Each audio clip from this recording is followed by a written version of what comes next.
Hello, sir. జై Bharat. My name is Ravi. I am from Vizag Insight Instagram page, sir. మీరు north constituency నుంచి పోటీ చేస్తున్నారు కదా. సో నార్త్ కాన్స్టిట్యున్సీలో మేజర్గా ఫోకస్ చేయాల్సిన 3 మేజర్ థింగ్స్ ఏంటి సార్? అవి ఓవరాల్ వైజాగ్ మీద ఏం ఇంపాక్ట్ చూపిస్తాయి? నా ప్రధానమైన ఉద్దేశం ఏంటంటే నియోజకవర్గాన్ని కనుక మనం అభివృద్ధి చేస్తే మిగతా ఎమ్మెల్యేల్లో కూడా కాంపిటీషన్ మొదలవుతుంది. అంటే ఒక నియోజకవర్గం నుంచి మొత్తం వైజాగ్కి ఆ తర్వాత ఆంధ్రప్రదేశ్కి విస్తరింపజేయాలన్నది నా ఆలోచన. ఇప్పుడు ఏముందంటే ఎమ్మెల్యేలు ఒకరినొకరు తిట్టుకోవడం వీటికి మాత్రమే పరిమితమైంది. కానీ వాళ్లను అభివృద్ధి దిశగా వాళ్ళ చూపు, తర్వాత ఓటర్ల డిమాండ్ కూడా ఆ విధంగా పెంచాలి. ఈ మధ్య ఓటర్లు ఏమనుకున్నారు, మా ఎమ్మెల్యే చాలా గట్టిగా తిట్టాడు ఇది అనుకుంటున్న సమయంలో మా ఎమ్మెల్యే మా ప్రాంతాన్ని బాగా అభివృద్ధి చేశాడు అన్న దీనికి ఆ నెరేటివ్ మనం మార్చాలన్నది ముఖ్యం. అందుకనే ఏమన్నానంటే విశాఖ ఉత్తర నియోజకవర్గాన్ని ఉత్తమ నియోజకవర్గంగా మారుస్తామన్న శీర్షికతో నేను ముందుకెళ్తున్నాను.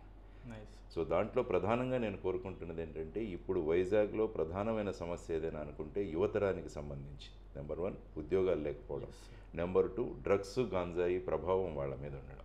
సో ఈ రెండిటికి మెయిన్గా నా ఫోకస్ ఉంటుంది. ఎంప్లాయ్మెంట్ జనరేషను, ఆ తర్వాత వచ్చేసి డ్రగ్స్, తర్వాత వచ్చేసి ఏంటంటే ప్రతి ఇల్లు కూడా ఒక అభివృద్ధి కేంద్రంగా మారాలి. అంటే ఈ స్మాల్ స్కేల్ ఇండస్ట్రీస్ కానీ ఆరు ముద్రా లోన్స్ కానీ ఇలా రకరకాలుగా ఇచ్చి ఏ విధంగా అయితే బంగ్లాదేశ్లో మహమ్మద్ యూనుస్ గారు ప్రతి ఇంటిని ఒక ఉత్పాదన కేంద్రంగా మార్చి బంగ్లాదేశ్ యొక్క తలసరి ఆదాయం మన దేశం కన్నా ఎక్కువ వెళ్ళేటట్టు చేయగలిగిన ఒక ప్రక్రియ అక్కడ జరిగింది. కాబట్టి దాన్ని మనం వచ్చేసి మన నియోజకవర్గంలో రిప్లికేట్ చేసి ఆ విధంగా యువతరం వారికి సంబంధించిన విషయాలు ఇవి ప్రధానంగా 3. అదర్వైజ్ నేను నా మేనిఫెస్టో రిలీజ్ చేశాను. అందులో 34 అంశాలు వేశాను, యాక్చువల్గా 34 ఇవి. సో ఆ విధంగా చూసుకుంటూ పోతుంటే ఒక ట్రెండ్ సెట్ చేయాలి అన్నది నా ప్రధానమైన కోరిక. అండ్ మీ మేనిఫెస్టో కూడా ఒక 100 రూపీస్ బాండ్ పేపర్ మీద చేశారు కదా సార్. సో ఒకవేళ మీరు విన్ అయిన తర్వాత అందులో పీపుల్ మిమ్మల్ని క్వశ్చన్ చేయాలన్నదే నా కోరిక. అందుకనే బాండ్ పేపర్ మీద వేసి, లేకుంటే నేను కూడా మిగతా వాళ్ళగా అది చేస్తాను ఇది చేస్తానని చెప్పేవాడిని సభలలో. కానీ దానికి ఒక చట్టబద్ధత కల్పించాలన్నది నా ఉద్దేశం. నేను అందులో ఇది కూడా చెప్పాను, ప్రతి 3 నెలలకి ఈ విషయాల్లో నేనేం చేశానని ఒక ప్రోగ్రెస్ రిపోర్ట్ కూడా ఇస్తాను. రీసెంట్గా ఒక ఆర్టికల్ చూసాను సార్, కొన్ని కంట్రీస్లో గవర్నమెంట్ ఏమైనా ఇలాంటి మేనిఫెస్టో ఇచ్చేటప్పుడు ఎలక్షన్ కమిషన్ ఇవన్నీ యాక్సెప్ట్ చేసిన తర్వాత అవి పబ్లిక్కి చేస్తారని చూసాను. సో మనకు సుప్రీంకోర్టు కూడా ఎలక్షన్ కమిషన్ ఆఫ్ ఇండియాకి ఈ విధంగా చెప్పింది, మీరు కూడా ఈ విధంగా చేసే అవకాశం కల్పించండి అంటే ఎలక్షన్ కమిషన్ ఆఫ్ ఇండియా అన్ని పొలిటికల్ పార్టీల యొక్క మీటింగ్ కూడా పెట్టింది. ఆ మీటింగ్లో వీరెవరో ఒప్పుకోలేదు, ఎందుకంటే వీళ్ళందరికీ తెలుసు వీరు ఏదైతే చెప్తారో అది చెయ్యరు. అందువల్ల దానికి ఎప్పుడైతే చట్టబద్ధత వస్తుందో వీళ్ళ పీకల మీద కూర్చుంటుంది అది వచ్చి. అందుకనే ఆ ట్రెండ్ మార్చడానికి ఈ బాండ్ పేపరు స్టాంప్ పేపర్ అన్న కాన్సెప్ట్ మేము తీసుకొచ్చామన్నమాట. గత ఎన్నికల్లో ఎంపీ అభ్యర్థిగా మంచి ఓటింగ్ పర్సంటేజ్ వచ్చింది సార్ మీకు. సో ఇప్పుడు కూడా అదే ప్రజాదరణ మీకు ఉంటుందని మీరు భావిస్తున్నారా సార్? ఎందుకంటే విశాఖపట్నం ముఖ్యంగా ఒక చైతన్యవంతమైన ప్రాంతం. ఈ ప్రాంతాన్ని చూస్తే ప్రజలు కొత్తగా ఆలోచిస్తారు, మన ప్రాంతం బాగుండాలి అని కోరుకుంటున్న వాళ్ళు చాలామంది ఉంటున్నారు. అందుకని మీరు చూస్తే గత ఎన్నికల్లో బ్రహ్మాండమైన ఓటు వేశారు. దాంతోపాటు నాతో పాటు ఆ సమయంలో నేను జనసేన పార్టీలో ఉన్నాను. ఆ సమయంలో జన సైనికులు కానీ వీర మహిళలు కానీ ఆ 17 రోజులే నేను క్యాంపెయినింగ్ చేశాను. కానీ వాళ్ళు నాతో 24 గంటలు ఉంటూ 3 lakhs నియర్లీ 3 lakh ఓట్స్ వచ్చాయంటే మెయిన్గా క్రెడిట్ వీళ్ళకి ఇస్తాను, జన సైనికులకి వీర మహిళలకి. వాడు నాతో ఉంటూ ఒక ప్రాణంగా వాళ్ళ కుటుంబ సభ్యుడిగా నన్ను చూసుకున్నారు. కాబట్టి వాళ్ళ సేవలు ఎప్పటికీ నేను మర్చిపోలేను. అందువల్ల వాళ్ళ సహకారం, నేను తిరగడం, ఆ తర్వాత వచ్చేసి ప్రజల్లో ఉన్న చైతన్యం, ఈ 3 కలిసి ఆ విధంగా ఒక మంచి ఓటింగ్ పర్సంటేజ్ రావడానికి కారణమైంది ఆ టైంలో. ఈ సమయంలో కూడా నేను విశాఖ ఉత్తరానికి ఏం చేస్తానని చెబుతూ ఇంటింటికి ప్రచారం చేస్తున్నాను. మిగతా అభ్యర్థులకి నాకు తేడా ఏంటంటే ఇంటింటికి ప్రచారం. వీలైనంత మందిని వ్యక్తిగతంగా మనం కలిసి మనం ఏం చేస్తామని చెబితే వాళ్ళలో ఒక ఆలోచన మొదలు, ప్రాబ్లమ్స్ కూడా తెలుస్తాయి. చాలా చోట వెళ్ళాను, డ్రైనేజ్ సమస్య చాలా దారుణంగా ఉంది, నీటి సమస్య ఉంది. ఇక కొండవాళ్ళు ప్రాంతాల్లోకి వెళితే వాడు రోజు ఎలా వెళ్ళి ఎలా వస్తున్నారన్నది కూడా ఒక ఆశ్చర్యం. కాబట్టి వీటన్నిటికీ కూడా సమాధానాలు కనిపెట్టాలి మనం. అందుకనే ఈ సమస్యలతో పాటు పిల్లలకు మంచి లైబ్రరీస్ పెట్టాలన్నది నా concept. Computer centres, knowledge hub, ఒక కల్చరల్ సెంటర్, ఇలాంటివన్నీ తీసుకొచ్చి ఒక నియోజకవర్గాన్ని ఏ విధంగా తయారు చేయొచ్చని ఒక మోడల్, ఒక టెంప్లెట్ తయారు చేయాలన్నది నా కాన్సెప్ట్. ఎందుకంటే నేను ఇప్పుడు పిహెచ్డీ చేస్తున్నాను. నా పిహెచ్డీలో కూడా ఆదర్శ గ్రామాలను స్టడీ చేసి అన్ని గ్రామాలను ఆదర్శ గ్రామాలుగా మార్చాలంటే ఏం చేయాలన్నది నా పిహెచ్డీ టాపిక్. అదేవిధంగా దాన్ని ఇక్కడ అన్వయించుకుంటే ఒక నియోజకవర్గాన్ని ఆదర్శ నియోజకవర్గంగా చేయాలంటే ఏం చేయాలి అన్న టెంప్లెట్ కూడా నేను ఇక్కడ తయారు చేయాలన్నది నా సంకల్పం. ఆ విధంగా ముందుకెళ్తున్నాను. గుడ్. నార్త్ కాన్స్టిట్యున్సీ నుంచి నిల్చోడానికి కారణం లైక్ మీరు కాప్ కమ్యూనిటీ నుంచి కదా సార్, సో ఇక్కడ కాప్ ఓటింగ్ ఎక్కువ ఉంది అని చెప్పి మీరు ఇక్కడ నుంచి కంటెస్ట్ చేస్తున్నారు. యాక్చువల్గా ఏంటంటే మా జై భారత్ నేషనల్ పార్టీలో ఎవరు ఎక్కడ నిలబడాలి అన్న దాని గురించి ఒక కమిటీ ఉంటుంది. ఓకే. ఆ కమిటీ వాళ్ళు నిర్ణయిస్తారు మీరు ఇక్కడ నిలబడితే బాగుంటుంది అని. నా విషయంలో నేను ఆ కమిటీలో మెంబర్ కాదు. ఓకే. వాళ్ళు నాకు 2 కాన్స్టిట్యున్సీస్ సూచించారు. మొదటిది వచ్చి గాజువాక, రెండవది వచ్చేసి విశాఖపట్నం నార్త్. ఓకే. సో ఈ 2 నియోజకవర్గాలను వాళ్ళు ప్రధానంగా చేసుకోవాల్సిన అంశం ఏంటంటే గత ఎన్నికల్లో నాకు వచ్చిన ఓట్లు నాకు అత్యధికంగా గాజువాకలో పడ్డాయి. 68,000 ఓట్లు వచ్చాయి. అప్పుడు పవన్ కళ్యాణ్ గారు కూడా అక్కడ ఎమ్మెల్యేగా పోటీ చేశారు. కాబట్టి ఆ విధంగా ఇద్దరు కలిసి ఉండడం వల్ల ఆ ప్రాంతంలో బ్రహ్మాండమైన ఓట్లు వచ్చాయి. సో దాన్ని చూసి వాళ్ళు గాజువాకలో మీరు పోటీ చేస్తే బాగుంటుందని చెప్పారు. కానీ ఈ మధ్యకాలంలో కేంద్ర ప్రభుత్వం విశాఖ స్టీల్ ప్లాంట్ని ప్రైవేటీకరణ చేయాలన్న ప్రయత్నం మొదలుపెట్టారు. దానికి ఇక్కడ కార్మిక సంఘాలతో, తర్వాత అధికారుల సంఘాలతో వాళ్ళతో నేను పనిచేస్తున్నాను. ఆ తరువాత ఒక పబ్లిక్ ఇంట్రెస్ట్ లిటిగేషన్ వేశాను నేను. విశాఖపట్నం స్టీల్ ప్లాంట్ ప్రైవేటీకరణ కాకూడదని ఒక పిఏఎల్ వేశాను. ఆ పిఏఎల్లో వెళ్ళి ఆర్గ్యూ చేసుకుంటూ మా అడ్వకేట్స్ ద్వారా మొన్న జూన్ 20 వరకు దాని మీద స్టేటస్ కో విధించాలని చెప్పి హైకోర్టు ఆర్డర్ ఇచ్చింది. అంటే నేను గాజువాకలో స్టీల్ ప్లాంట్ వస్తుంది. సో ఎందుకంటే ఈ స్టీల్ ప్లాంట్ పిఏఎల్ వేయడం ఈయన కేవలం రాజకీయ ఉద్దేశాలతో వేశాడని జనాలు అనుకుంటారు. కాబట్టి నేను అక్కడ పోటీ చేయను. నాకు బ్రహ్మాండమైన ఓటింగ్ వచ్చింది. కానీ సిద్ధాంతాలతో వెళుతున్న వాళ్ళం, మనం వాల్యూస్తో వెళుతున్న వాళ్ళం. కాబట్టి ఎటువంటి అనుమానం కూడా రాకూడదు జనాలకి. సో ఆ విధమైన కాన్సెప్ట్తో నేను గాజువాకలో చెయ్యను అని చెప్పాను. ఆ తర్వాత మీరు వచ్చేసి విశాఖ నార్త్లో కూడా నాకు second, I think almost about 47,000 పైగా వచ్చి. కాబట్టి ఈ నియోజకవర్గంలో పోటీ చేయమని సలహా ఇస్తే దానికి నేను ఒప్పుకున్నాను. మిగతా ఏంటంటే మీరన్న సామాజిక వర్గం దాని గురించి కూడా ప్రశ్న లేవలేదు.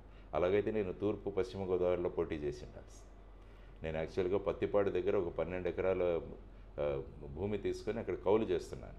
మరి ఆ ప్రాంతం ఎన్నుకొని ఉండాల్సి.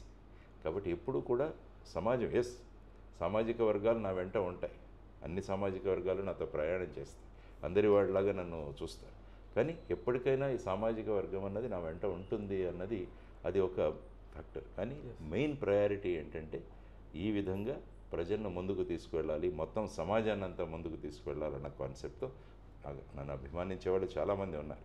కాబట్టి వారందరికీ కూడా నేను కృతజ్ఞతలు తెలియజేస్తూనే ఉంటాను. ఒక సమాజాన్ని మనం అభివృద్ధి చేద్దామన్న కాన్సెప్ట్తో ముందుకు వెళ్తున్నాను. స్టీల్ ప్లాంట్ గురించి మాట్లాడే కదా సార్, అది ప్రైవేటైజేషన్ అవ్వకుండా ఆపడానికి మీ దగ్గర ప్రణాళికలు ఏమైనా ఉన్నాయా సార్? వైజాగ్ స్టీల్ ప్లాంట్ ప్రైవేటీకరణ అవ్వకుండా నేను ప్రధానమంత్రి గారికి ఒక లెటర్ రాశాను. దాంట్లో 4-5 ప్రణాళికలు ఇచ్చాను. మొదటిది స్టీల్ ప్లాంట్కి మైన్స్ ఇవ్వడం, గనులు, ఇనుప గనులు, ఐరన్ ఓర్ మైన్స్ ఏవైతే ఉన్నాయో వాటిని కేటాయించి. రెండవది వచ్చేసి స్టీల్ ప్లాంట్ని తీసుకువెళ్ళి స్టీల్ అథారిటీ ఆఫ్ ఇండియాలో కలపడం, సెయిల్లో. మూడవది ప్రస్తుతం విశాఖపట్నం స్టీల్ ప్లాంట్ దగ్గర సుమారుగా 20,000 ఎకరాలు ఉంది. ఈ ఎకరాలు మీరు వాళ్ళ బ్యాలెన్స్ షీట్లో చూస్తే దీని విలువ 83 కోట్లు మాత్రమే ఇచ్చారు. It is only as per balance sheet is it 83 crores. అది కూడా ప్రెసిడెంట్ ఆఫ్ ఇండియా పేరుతో ఉంది. నేను సూచించింది ఏంటంటే ఆ భూమినంతా కూడా విశాఖపట్నం స్టీల్ ప్లాంట్కి ట్రాన్స్ఫర్ చేయండి. అప్పుడు ఏమవుతుందంటే సుమారుగా 70 నుంచి 1,00,000 కోట్ల వరకు భూ సంపద విశాఖపట్నం స్టీల్ ప్లాంట్ దగ్గర ఉంటుంది. దాన్ని వీళ్ళు బ్యాంకుల దగ్గరికి వెళ్ళి కొద్దిగా మార్టిగేజ్ చేసినా కూడా వీళ్ళకి కావాల్సిన అమౌంట్ దొరుకుతుంది. తర్వాత ఇంకా 4వది ఏం సూచించానంటే ఏ విధంగా మీరు 3-4 బ్యాంకులు కలిపి ఒక పెద్ద బ్యాంక్ ఏర్పాటు చేశారు. స్టీల్ సెక్టార్లో ఉన్న SAIL, Visakhapatnam steel plant, NMDC national mineral development corporation, Kudremukh iron ore limited, ఈ 4టిని కలిపి ఒక స్టీల్ జైంట్ తయారు చేయండి. అంటే భారతదేశం ఏమవ్వాలంటే అమెరికాలో రేపు ఏదైనా కడుతున్నా కూడా మన స్టీల్ అక్కడికి వెళ్ళాలి. మన విశాఖపట్నం స్టీల్ అన్నది బెస్ట్ స్టీల్. అటల్ టన్నల్ చూడండి, అటల్ టన్నల్ మీకు జమ్మూ నుంచి కాశ్మీర్ టన్నల్లో సుమారు 2,500 టన్నులు. తర్వాత Sardar Patel statue of unity, దాంట్లో 3,600 టన్నులు విశాఖ స్టీల్. అంతెందుకు ప్రధానమంత్రి ఆవాస్ యోజన అని ఏదైతే ఇళ్లు కట్టించే పథకం ఉందో దానిలో సుమారుగా 21,532 టన్నులు మన విశాఖ స్టీల్. కాబట్టి క్వాలిటీ చూసుకుంటే విశాఖ స్టీల్. దీన్ని మెయింటైన్ చేసుకోవాల్సిన బాధ్యత మనది. ఎందుకంటే స్టీల్ పాలసీ మీరు చూస్తే 2030వ సంవత్సరానికి 300 మిలియన్ టన్నులు ప్రొడ్యూస్ చేయాలి. కానీ మనం ఉన్నాం అరౌండ్ 120. కాబట్టి స్టీల్ సెక్టర్ని పెంచాలి. ఎందుకంటే సిమెంట్ సెక్టర్ని ఆల్రెడీ ప్రైవేటైజ్ చేసి సిమెంట్ మీద మన కంట్రోల్ పోగొట్టుకున్నాం. రేపు స్టీల్ మీద కూడా కంట్రోల్ పోతే ఏమవుతుందంటే ఇంకా కన్స్ట్రక్షన్ సెక్టర్లో వాళ్ళు ఆదేశిస్తారు పోతే ఉంటాయి, ఆ కళల నుంచి వాళ్ళని దూరం చేసిన వాళ్ళు. అందుకనే ఇంతగా ఇది స్టీల్ అన్నది పబ్లిక్ సెక్టర్లో ఉండాలి అన్నది. తర్వాత ఇక్కడ ఉన్న రైతులు సుమారుగా ఇంకా 8,500 మంది రైతు కుటుంబాలకు ఇంకా ఉద్యోగాలు ఇవ్వలేదు. ఎప్పుడైతే అప్పుడు భూములు తీసుకున్నారో వాళ్ళకి చెప్పింది ఏంటంటే మీరు ప్రతి కుటుంబానికి ఉద్యోగం ఇస్తామని. ఇంకా 8,500 మందికి ఇవ్వలేదు. అంటే ఇది 4వ తరం. మరి వాళ్ళు ఏమవుతారు ఇప్పుడు ప్రైవేటైజ్ అవుతాయి. సో వీటన్నింటినీ తీసుకొని కోర్టులో వేయడం జరిగింది. ఈ విధంగా ప్రణాళికలు కూడా ప్రధానమంత్రి గారికి సూచించడం జరిగింది. Nice sir. అపోనెంట్గా విష్ణుకుమార్ రాజు గారు అండ్ కేకే రాజు గారు కంటెస్ట్ చేస్తున్నారు కదా, సో వీళ్ళిద్దరికంటే బెటర్ బెనిఫిట్స్ మీరేమి ఇస్తున్నారు సార్ అక్కడ? మేనిఫెస్టో నా 34 హామీలతో ఉన్న స్టాంప్ పేపర్ మీద రాసిన మేనిఫెస్టో ఇది చేసి చూడండి. ఒక్కసారి విశాఖ ఉత్తమ నియోజకవర్గంగా అవుతుందని ప్రజలను కన్విన్స్ చేస్తున్నారు. వీళ్ళని కూడా అడుగుతున్నారు మీ మేనిఫెస్టో కూడా బాండ్ పేపర్ మీద రాసేవండి. అంటే విశాఖ ఉత్తర నియోజకవర్గంలో అందరూ అభ్యర్థులు ఏం చేస్తామన్నది బాండ్ పేపర్ మీద రాసి ఇచ్చారని ఇంతవరకు ఏం తెలియదు. ఈవెన్ ప్రధాన పార్టీలైన తెలుగుదేశం, వైఎస్ఆర్సీపీని కూడా అడుగుతున్నారు మీరు మీ మేనిఫెస్టోని బాండ్ పేపర్ మీద రాసివ్వండి. అంతకుముందు తెలుగుదేశం ప్రభుత్వం వచ్చినప్పుడు 2014లో వారు ఏమన్నారు, రైతులకు రుణమాఫీ చేస్తాము అన్నారు. చేయలేదు. ఫైనల్గా ఈయన వచ్చి మద్యపాన నిషేధం చేస్తామన్నాడు, అది కూడా చేయలేదు. అదే కనుక వీళ్ళు బాండ్ పేపర్ మీద రాసిచ్చుంటే నాలాంటి వాడు కోర్టుకు వెళ్ళేవాడు, లేకుంటే పోలీస్ స్టేషన్లో కంప్లైంట్ చేశాడు వీళ్ళు మమ్మల్ని మోసం చేసి మా ఓటు తీసుకున్నారు. అందుకని ఎప్పుడూ కూడా రాజకీయాలను రాజనీతిగా మార్చాలన్నది మా కాన్సెప్ట్. అంటే చెప్పిన మాటకు మనం కట్టుబడి ఉండాలి అన్నది. అంటే రామాలయం కట్టడం ముఖ్యమే, కానీ రామరాజ్యం తీసుకురావడం చాలా ముఖ్యం. ఇది జై భారత్ నేషనల్ పార్టీ. అంతే కదా, అది మోసం కదా. నేను చెయ్యను అని తెలిసి కూడా వాళ్ళను ఫాల్స్ ప్రామిస్ ఇచ్చి చేయడం. అలాగైతే తమిళనాడులో ఒకతను చెప్పాడు నన్ను ఎన్నుకోండి మిమ్మల్ని అందరూ చంద్రుడి మీదకి తీసుకెళ్తాం. అంటే వీళ్ళకు దెర్ ఇస్ నో లిమిట్. కాబట్టి వీళ్ళని కట్టడి చేయాలి. ఇప్పుడు ఈ ప్రస్తుతమైన వైఎస్ఆర్సీపీ ప్రభుత్వం ఇన్ని ఉచితాలు సంక్షేమాలు చేస్తుందన్నారు. మరి దాని గురించి ఇప్పుడు తెలుగుదేశం వాళ్ళ క్యాంపెయినింగ్లో దీనికన్నా ఎక్కువ ఇస్తామంటున్నారు. మరి ఎక్కడి నుంచి తెస్తారు? వాళ్ళే అన్నారు 11 లక్షల కోట్లకు రాష్ట్రం అప్పుల్లో ఉంది. మరి ఇవి తీసుకురావడానికి ఎక్కడి నుంచి తీసుకొస్తారు? ఎందుకంటే ఈ రాష్ట్రంలో పెట్టుబడులు రావడం అన్నది చాలా కష్టంగా ఉంది. ఎందుకంటే ఈ రెండు పార్టీల కొట్టుకోవడం ఏదైతే చూశారో, వీళ్ళేమో దీన్ని యుద్ధం కురుక్షేత్రం అని మాట్లాడుతున్నారు, కానీ ఇన్వెస్టర్ల మైండ్లో, పెట్టుబడి పెట్టే వాళ్ళ మైండ్లో ఈ రాష్ట్రంలో ఏదో కొట్లాట జరుగుతుంది. కాబట్టి ఇక్కడ మనం ఎందుకు రావడం లే అన్న భావనలో వాళ్ళు ఉన్నారు. కాబట్టి మనం యువతరానికి ఉద్యోగాలు లేవు. ఈ విధమైన పరిస్థితుల్లో ఏం చేయాలి? అప్పుడు ఎప్పుడైతే వాళ్ళు బాండ్ పేపర్ మీద రాసిస్తారో కమిట్ అవుతారు. కమిట్ అయినప్పుడు, ఎందుకంటే everything you give it in writing అంటుంటారు. మామూలుగా అంటుంటాం కదా, ఈవెన్ మేము ఎక్కడికైనా వెళ్ళినా కూడా, ఏదైనా ఆఫీస్కి వెళ్ళినా కూడా రైటింగ్లో ఇవ్వండి, పేపర్ మీద ఇవ్వండి. ఎప్పుడైతే పేపర్ మీద పెడతామో మనం కమిట్ అవుతున్నాము అన్నదాన్ని. So yes, I'm committed. ఈ 35 హామీలు చేస్తామని నేను కమిట్మెంట్తో ఇస్తున్నాను. ఎందుకంటే నాకు ఆ ధైర్యం ఉంది, ఆత్మవిశ్వాసం ఉంది, ఇది పూర్తి చేయగలను. అది వీళ్ళకు ఆ విధమైన కమిట్మెంట్ ఉండవు. ఎందుకంటే ఎప్పుడు కూడా కుర్చీ మీద ఆశపడేవాడు వస్తే వాడు దోచుకుంటాడు, ఆశయాలతో వచ్చేవాళ్ళు అభివృద్ధి చేస్తారు. కాబట్టి రాజకీయాల్లో ఎప్పుడూ కూడా ఆశతో రాకూడదు, ఆశయాలతో రావాలన్నది జై భారత్ నేషనల్ పార్టీ యొక్క కాన్సెప్ట్. ఎగ్జాంపుల్, ఇప్పుడు వైసీపీ అండ్ కూటమి లైక్ టఫ్ ఫైట్ ఉంది సార్. సో ఒకవేళ హంగ్ ఫామ్ అయితే ఏ పార్టీకి సపోర్ట్ చేస్తారు సార్? హంగ్ ఫామ్ అయితే మాకు కన్సిడరబుల్ మెజారిటీ వస్తే ఇష్యూ బేస్డ్గా ఉంటాం మేము. ఇప్పుడు ఇష్యూ బేస్డ్ సపోర్ట్ ఏ పార్టీ ఎప్పుడు, ఎందుకంటే కావాలి యాక్చువల్గా ఇలాంటి పరిస్థితులు రావాలి. కానీ ఇప్పుడు ప్రస్తుతం ఆంధ్రప్రదేశ్లో ఏమంటున్నారు, వైఎస్ఆర్సీపీ సీఎం గారు ఏమంటున్నారు, వై నాట్ 175 అంటాడు. కూటమి వాళ్ళు మాకు 160 వచ్చేస్తున్నాయి అంటారు. అంటే ఏంటంటే అపోజిషన్ వద్దా? అంటే వీళ్ళు ఏం చెబితే ఇది, అంటే ఇదేమవుతుందంటే అరాచకానికి దారి, వన్ సైడ్ డెసిషన్స్ అవుతాయి. ఇట్ విల్ లీడ్ టు అరాచకం. అంటే మేము వ్యక్తిగతంగా మేము రాజుల పాలన అంటాం ఇంతకుముందు, ఆ విధంగా ఆ పాలనలోకి దిగిపోతాం మనం. అది చాలా ప్రమాదకరం ప్రజాస్వామ్యాన్ని.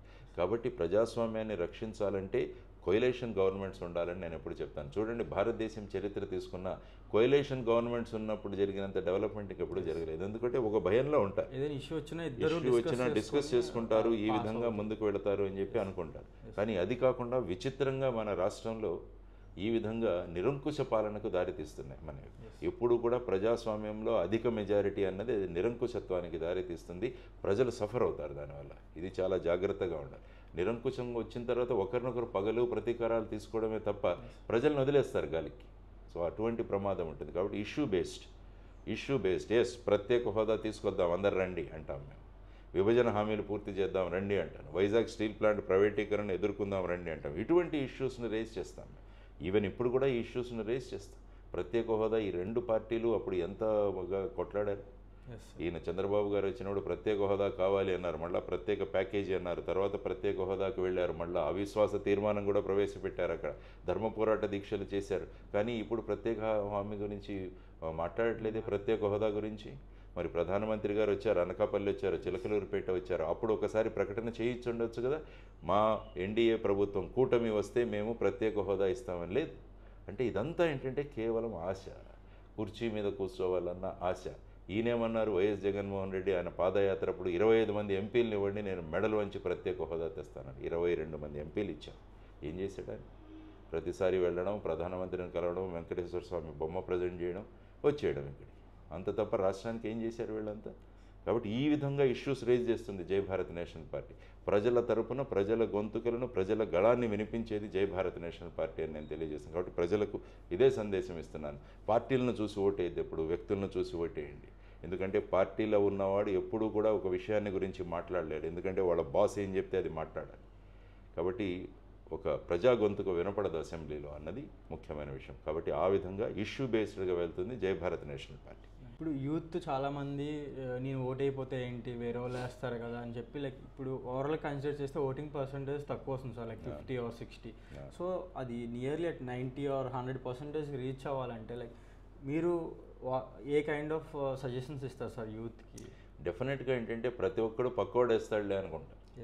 ఒక రాజు అలాగే ఒక పెద్ద అభిషేకం చేయాలనుకొని అందరికీ ఒక్కొక్క గ్లాసు పాలు తెచ్చి ఈ పెద్ద డ్రమ్ముల్లో వేయమండి అని చెప్పాడు. చెప్పిన తర్వాత ప్రతి ఒక్కరు ఏమనుకున్నాడు, పక్కోడు వేస్తాడులే అని వీడు వెళ్ళి నీళ్ళు వేసాడు. ఫైనల్గా ఆ డ్రమ్ములు తీసేసరికి మొత్తం నీళ్ళే ఉన్నాయి. కాబట్టి ఎప్పుడు కూడా మనం పక్కవాడు చేస్తాడులే అనుకుని మనం చేయాల్సిన కర్తవ్యం, మనం పాటించాల్సిన బాధ్యతను పక్కన పెడతాం. ఇదేంటంటే ఈ విధంగా దాని నుంచి పక్కకు తప్పుకోవడం అనమాట. This is not responsible thing. ఈ రెస్పాన్సిబిలిటీ లేకపోవడం వల్ల ఏమవుతుందంటే ఓటు బ్యాంక్ రాజకీయాలు మొదలయ్యాయి. నేను నా ఓటు బ్యాంకును కాపాడుకుంటాను, కాబట్టి వీళ్ళని నేను ఆనందంగా పెడితే వీళ్ళు నాకు ఓటు వేస్తారన్నది వచ్చింది. కాబట్టి దీన్ని బ్రేక్ చేయాలంటే దాంతో మనీ పాలిటిక్స్ కూడా వచ్చాయి. ఈ ఓట్ బ్యాంకుకి నేను ఇంత డబ్బులు ఇచ్చేసి వీళ్ళ ఓట్లు కొనుక్కుంటాను అన్న కాన్సెప్ట్ వచ్చింది. దీన్ని బ్రేక్ చేయాలంటే ముఖ్యంగా అందరూ ఓటు వేయాలి. మీరే అన్నారు 50 నుంచి 60% లోపల జరుగుతుంది. అదే మీరు 90%కి తీసుకెళ్తే ఎంత రావాలి మీకు ఓట్స్? ఎన్ని ఓట్స్ రావాలంటే నేను అందరినీ కలుపుకొని వెళ్ళాలి, అప్పుడే నేను గెలవగలను. లేకుంటే ఇప్పుడు ఈ కొద్ది మంది ప్రయోజనాలు నేను చూసుకుంటే చాలు నేను గెలిచిపోతానన్న ధైర్యం వీళ్ళలో వచ్చింది. అందుకనే మనం మనీ పాలిటిక్స్ షిఫ్ట్ అయ్యాము, ఇన్వెస్ట్మెంట్ పాలిటిక్స్. ఇప్పుడు ఎంత అసహ్యంగా మాట్లాడుకుంటున్నారు అందరూ. మేము 30 కోట్లు తెచ్చాం, 40 కోట్లు తెచ్చాం, ఒక్కొక్క కాన్స్టిట్యుయెన్సీలో ఇన్వెస్ట్ చేస్తున్నామని అది కూడా చాలామంది పెద్దలు డిస్కస్ చేస్తున్నారు. దాని గురించి ఎప్పుడు కూడా తల వంచుకోవట్లేదు, అసహ్యంగా మాట్లాడుకోవట్లేదు, ఏదో గొప్పగా మాట్లాడుకుంటున్నారు. దానికి ప్రధానమైన కారణం ఈ ఓటు బ్యాంక్ పాలిటిక్స్. దీన్ని బ్రేక్ చేయడం కేవలం యువతరంతోనే సాధ్యం. ఏ విధంగా అయితే బ్రిటిష్ వాడి మోనోపలిని ఈ దేశంలో మనం వెళ్ళగొట్టగలిగామో యువత ద్వారా, ఇదే ఈ విధమైన ప్రజాస్వామ్యంలో జరుగుతున్న ఈ ఓటు బ్యాంక్ రాజకీయాలను మనం క్యాన్సిల్ చేయాలంటే ఇది కేవలం యువతతో మాత్రమే సాధ్యం. కాబట్టి యువతరానికి నేను ఎప్పుడూ ఇస్తుంటాను, మీరు ఈ డ్యూటీ, మీ ఓటు వేయడం అన్నది మీ డ్యూటీ. రండి, పెద్ద సంఖ్యలో రండి. మీ చుట్టుపక్కల మీ తల్లిదండ్రులను ప్రోత్సహించండి, మీ బంధువులను ప్రోత్సహించండి, చుట్టుపక్కల ఉన్న వాళ్ళని కూడా ప్రోత్సహించి అందరినీ పోలింగ్ బూత్కు తీసుకురండి. అందుకనే కలాం గారు ఎప్పుడు కూడా, మా గురువు గారు డాక్టర్ అబ్దుల్ కలాం గారు ఎప్పుడు కూడా పిల్లలతో ప్రతిజ్ఞ చేయించేవాడు 10 points. అందులో ఆయన ఏంటంటే కనీసం నీ చుట్టుపక్కల ఉన్న 10 మందిని ఓటు వేయించడానికి నువ్వు తీసుకువెళ్ళన్నది ఒక ప్రతిజ్ఞ చేయిస్తారు ఆయన. అంటే ఆయన కూడా ఎప్పుడు కూడా యువతరం మీద నమ్ముకున్న వ్యక్తి. సో ఆ విధంగా మేము ఎప్పుడు కూడా మార్పు అన్నది it is possible only through youth అన్నది నమ్మేవాళ్ళలో నేను కూడా ఒకటి. అందుకనే స్కూల్స్కి, కాలేజెస్కి వెళుతుంటాను. సుమారుగా 40 లక్షల మందిని కలిశాను. ప్రధానంగా వాళ్ళకి ఇదే చెప్తున్నాను, మన కర్తవ్యాలు, మన డ్యూటీస్ ఏమిటో మనం పాటించగలిగితే దేశంలో ఒక మార్పు తీసుకురాగలం అన్నది ముఖ్యమైన విషయం. ఇప్పుడు చూసుకుంటే జై భారత్ నేషనల్ పార్టీ కూడా చాలామంది యూత్కి టికెట్లు ఇచ్చాం. మా యావరేజ్ ఏజ్ 38-39 years. మా పార్టీ 80 మంది కంటెస్ట్ చేస్తున్నాం మేము. సో ఆ విధంగా యూత్కు ప్రాధాన్యతనిస్తూ, ఎందుకంటే మిగతా పార్టీలు యూత్ లీడర్షిప్ వస్తే భయపడుతున్నారు. అందుకని కాలేజెస్లో ఈ స్టూడెంట్ బాడీ ఎలక్షన్స్ అవన్నీ గత 25 సంవత్సరాలుగా లేవు ఆంధ్రప్రదేశ్లో ఉన్నది. దానికి ప్రధానమైన కారణం ఏంటంటే వీళ్ళలో ఎవరైనా లీడర్స్ ఎమర్జ్ అయితే మన కుర్చీ దెబ్బతింటుందన్నది వీళ్ళ భయం. అందువల్ల నేను ఎప్పుడూ ఏం ప్రపోజ్ చేస్తూ ఉంటానంటే స్టూడెంట్ బాడీ ఎలక్షన్స్ పెట్టాలి.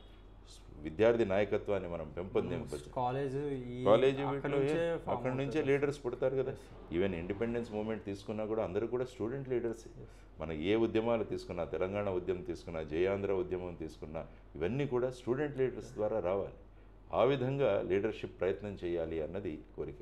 ఇప్పుడు లీడర్స్ ఎలా ఉన్నారంటే మాకు ఫాలోవర్స్ ఉండాలి కానీ మాకు ప్యారలల్గా లీడర్స్ వద్దనుకుంటారు. అది బ్యాడ్ లీడర్షిప్. గుడ్ లీడర్షిప్ అంటే నాతో ఉన్నవాడిని కూడా నా స్థాయికి నేను పెంచుతాను అన్నవారు గుడ్ లీడర్స్. కాబట్టి సొసైటీ నీడ్స్ గుడ్ లీడర్స్. మీ పార్టీ గుర్తు? మా పార్టీకి వచ్చిన కామన్ సింబల్ వచ్చేసి బ్యాటరీ టార్చ్, అంటే మన టార్చ్ లైట్. అది ఎందుకు చూస్ చేసుకున్నారు సార్? ఎందుకంటే మీకంతా మీరు ఈ జనరేషన్ వాళ్ళు, మీరు అంటే స్మార్ట్ ఫోన్ తీస్తారు, లైట్ కావాలన్నా కూడా స్మార్ట్ ఫోన్ తీస్తారు. మేము మా కాలంలో టార్చ్ లైట్ ప్రతి ఇంట్లో ఉండేది. ప్రతి వ్యక్తి రైతు భూమికి వెళ్ళాలన్నా ప్రతి ఒక్కరి దగ్గర టార్చ్ దారి చూపిస్తుంది, చీకట్ను పారద్రోలుతుంది. అదేవిధంగా ఈ రాష్ట్రంలో ఉన్న దారిని చూపించడానికి, చీకట్లు పారద్రోలడానికి ఈ ఎలక్షన్ కమిషన్ అంటే మనసుతో ఏదైనా మనం కోరుకుంటే చుట్టూ ఉన్న ప్రకృతి కూడా మనతో సహకరిస్తుందని పాలో కోయిలో అంటాడు ఆల్కెమిస్ట్లో. సో ఆ విధంగా మేము రాష్ట్రానికి మేలు జరగాలి, రాష్ట్రం బాగుండాలి, రాష్ట్రం యువతరం బాగుండాలని కోరుకున్నాం. బ్యాటరీ టార్చ్ గుర్తు మాకు election commission of India allot చేసి. It's not a coincidence, but it is ఆ విధంగా మనం మనసు నుండి ఏదైనా కోరుకుంటే అది జరుగుతుందని సూచించడానికి ఇది ఒక గొప్ప ఉదాహరణ. అండ్ బ్యాలెట్లో మీ పొజిషన్? బ్యాలెట్ పేపర్లో నాది 8th పొజిషన్, 8వ నెంబర్. అందులో లక్ష్మీనారాయణ వివి అని ఉంటుంది, కింద బ్రాకెట్లో జేడి లక్ష్మీనారాయణ అని కూడా ఉంటుంది.